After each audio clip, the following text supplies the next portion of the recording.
السلام علیکم دوستو، شہاب الدین غوری کا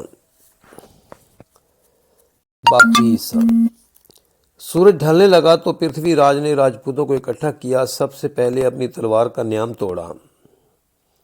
یہ آخری سانس تک لڑنے کی رسم تھی۔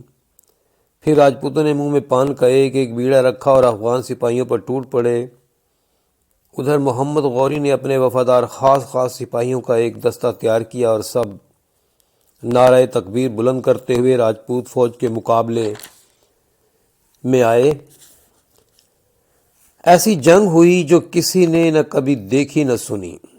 اس روز افغان سپاہی کسی اور ہی دنیا کے انسان دکھائی دے رہے تھے۔ آخر پرتھوی راج کی ان گنت فوج جنگ میں کام آئی۔ خود سپہ سالار محمد غوری سے مقابلہ کرتے ہوئے مارا گیا۔ یہ ایک دھن کے پکے اور بات کے سچے انسان کی بہت بڑی فتح تھی۔ ترائن کے میدان میں فتح کے بعد وہ تخت دہلی پر بیٹھا اور ہندوستان کے دوسرے راجوں مہاراجوں کو اپنا مطیع و فرما بردار بنا کر حکومت کو مضبوط بنانے لگا۔ اس کے وفادار غلام اور درباری سردار اس کے ساتھ تھے۔ دربار کی شان و شوکت دیکھنے سے تعلق رکھتی تھی۔ ایک دن وہ دربار میں بیٹھا تھا کہ ایک غریب سی بڑھیا اسے ملنے کے لیے آئی۔ سپاہیوں نے اسے روکا تو اس نے جنگل میں ملنے والے نوجوان کی دی ہوئی انگوٹھی ان کو دکھائی۔ ارے یہ تو ہمارے بادشاہ کی انگوٹھی ہے۔ ایک محافظ سپاہی نے کہا، میں کب کہتی ہوں کہ یہ میری ہے، تم مجھے اس انگوٹھی کے مالک کے پاس لے چلو۔ بڑھیا نے شور مچانا شروع کر دیا۔ جب سپاہی اسے لے کر شہاب الدین غوری کے پاس پہنچے تو بڑھیا نے حیرت سے بادشاہ کی طرف دیکھا۔ بادشاہ نے بھی بڑھیا کو پہچان لیا۔ بیٹا، تمہیں اپنا وعدہ یاد ہے نا؟ بڑھیا نے کہا، کیوں نہیں؟ بڑھیا نے کہا،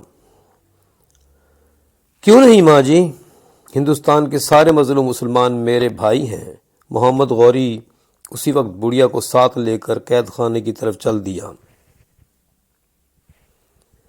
تمام قیدی آزاد ہو چکے تھے مگر بڑھیا کے بیٹے کا کچھ پتہ نہیں چل رہا تھا۔ بادشاہ نے جیل کے پرانے داروغہ کو بلایا اور گرج کر حکم دیا